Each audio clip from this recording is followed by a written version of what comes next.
ओम वासुदेवाय नमः। आप सभी का मेरे YouTube चैनल पर स्वागत है। मैं आप सभी को गणपति जी की कथा सुनाती हूँ। आज मैं आप सभी को ये बताऊंगी कि सच्चे मन से जो गणपति जी की भक्ति भजन करते, उनकी गणपति जी सदैव रक्षा करते, वो कभी अपने भक्तों को अकेला नहीं छोड़ते हैं। इसी क्रम में मैं एक पौराणिक कथा आप लोग को सुनाती हूँ। बहुत समय पहले की बात है। एक गांव में एक ग्वाला रहता था। उसके पास बहुत सी गायें थी। उसका नाम भोला था और उसकी पत्नी का नाम रूपा था।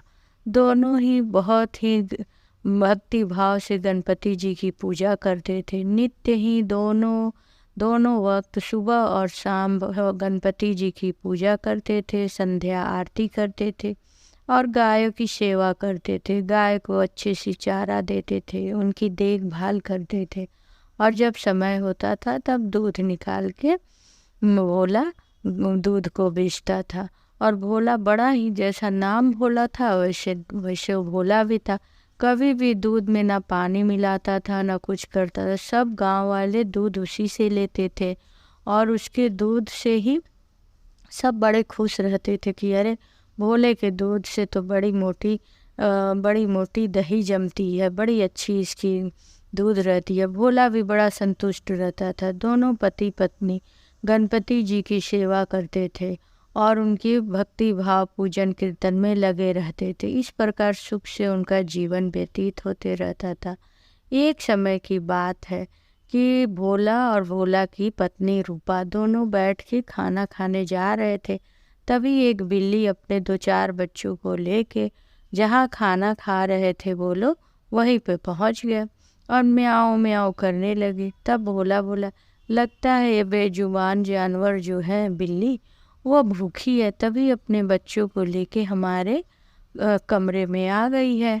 इसे शायद भोजन चाहिए। तो वो बोला कि कुछ दे दो खाने को। तो रूपा बोली, अरे खाने को तो कुछ नहीं था, यही है। तो बोला कि ठीक है, दे दो इनको खाने के लिए बिल्ली को। एक समय अगर हम खाना नहीं खाएंगे तो कुछ हो नहीं जाएगा। रूपा भी उठी, थाली का दोनों थाली लेकर घर के बाहर आ गए। पीछे पीछे बिल्ली और बिल्ली के बच्चे भी आ गए। उसने खाना डाल दिए, वह सब मज़े से खाना खा लिए और दोनों जाके प्रभु का नाम लेके सो गए। कोई भी गांव में दान पुण्य का कार्य होता था, पूजा पाठ होता था, उसमें रूपा भी बड़े बढ़ चढ़ के हिस्सा लेती थी और भोला भी बहुत जितना हो सकता था दान पुण्य करता था। बड़ा ही उसका गांव में नाम था, सब लोग उसकी बड़ी प्रशंसा करते थे। एक समय की बात है कि भोला दूध लेके जा रहा था। तभी केले के छिलके पे उसकी पैर पड़ी और वो गिर गया। गिरने के साथ ही ऐसा लगा जैसे उसके कूल्हे की हड्डी टूट गई। वो चिल्लाने लगा है, गणपति भगवान बचा लो मुझे, ये गणपति भगवान सहायता करो, मेरी सहायता करो, ऐसा बोलने लगा। तभी गांव के 2-4 लोग आए, उसे घर पे छोड़ के गए और पता चल गया कि उसका कूल्हा टूट गया। कुछ दिन तो वह बेड पे ही रहेगा। अब वो सोचने लगा कि भाई मैं तो बिस्तर से उठ नहीं पाऊंगा, गाय का दूध निकालना, दूध बेचना कैसे होगा, रूपा तो इतना कर नहीं पाएगी। तो फिर उसने एक अपने गांव के ही एक मित्र उसका था गज्जू, वो भी दूध बेचने का ही काम करता था, लेकिन वो बड़ा ही लालची था, बड़ा चतुर था।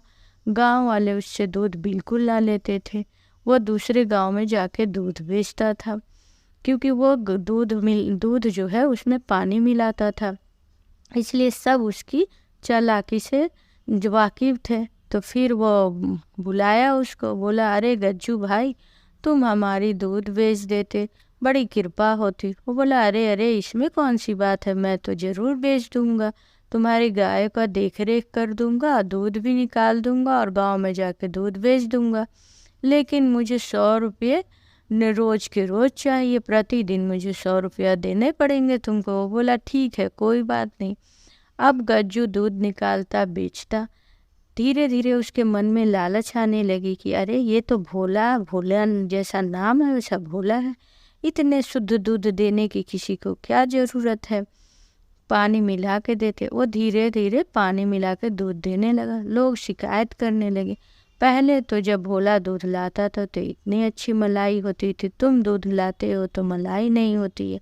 सबको बेवकूफ़ बनाते रहता था।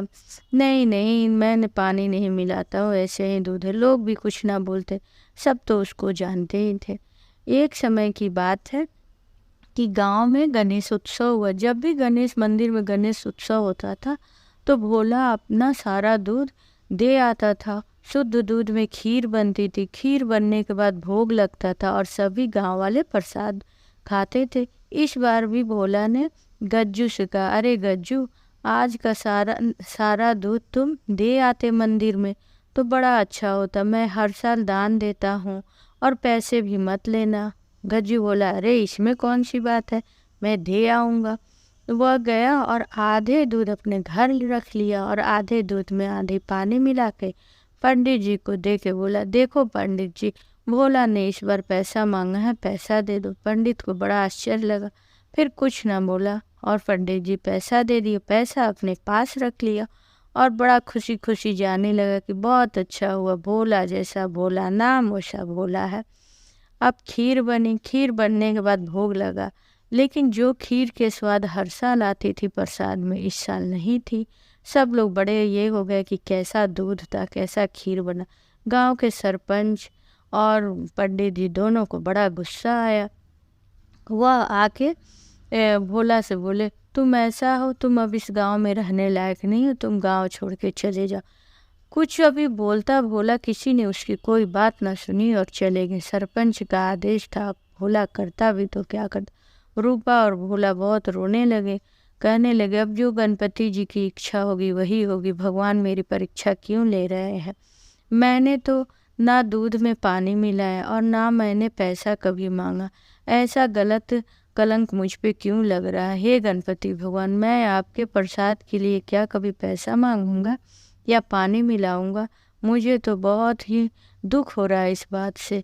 और बहुत रोने लगा और वो अपने सामान बांध के सो गए कि सुबह उठ के हम गांव छोड़ के चले जाएंगे। इधर जो गज्जू था वो बड़ा ही खुश था, मेरे पास तो पानी मिला मिला के बहुत पैसे हो गए। ये उसी रात 2 चोर उसके घर में घुसे, उसकी बांध के बहुत पिटाई की है और उसके सारे धन लेके चले गए और साथ साथ उसकी जितनी गैया थी वो भी खोल के लेके चले गए। जब सुबह सुबह के समय में भोला सोया था, तभी उसे स्वप्न में गणपति जी दिखाई दिए कि अरे तुम मेरे परम भक्त हो, मैं तुम्हें कभी अकेला नहीं छोड़ूंगा। तुम कैसे सोच लिए कि मैं तुम्हें छोड़ दूंगा, मुझे पता है तुमने कोई गलती नहीं किया। इतना सुनते ही भोला की आंखें खुल गई। वह देखा सामने गणपति भगवान खड़े। वो तो चरणों में गिर गया और रोने लगा, भगवान, मैंने आपके प्रसाद के लिए पानी नहीं मिलाया, ना पैसा मांगा, फिर मेरे पे कलंक क्यों लगा। तो गणपति भगवान बोले, तुम्हारी परीक्षा में ले रहा था, तुम मेरे परीक्षा में सफल हुए। तब तक उसे ध्यान है भोला को, अरे मैं तो खड़ा हुआ हूँ, मेरे कूल्हे का दर्द भी गायब हो गया है। वह गणपति जी से प्रार्थना करने लगा। गणपति जी बोले, देखो वह दुष्ट गज्जू ने सब किया, उसे अपने करने की सजा मिल गई है और तुम्हें गांव से जाने की कोई ज़रूरत नहीं है। तुम मेरे परम भक्त हो, इसी गांव में रहोगे।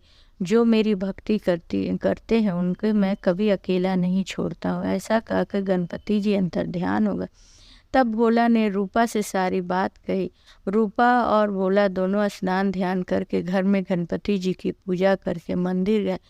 भोला को ऐसे चल के आते हुए देख के पंडित जी को बड़ा आश्चर्य लगा। कल तो भोला बिस्तर पे लेटा था, आज भोला चल के। भोला जाके पंडित जी के चरणों में गिर गया और कहने लगा, पूरी कहानी बता दी कि मैंने ना दूध में पानी मिलाया था, ना मैंने पैसा मांगा था। गज्जू से मैं बोला था कि दे आए मंदिर में। सबको पहले से गज्जू के बारे में पता था ही कि गज्जू कितना बेईमान इंसान है।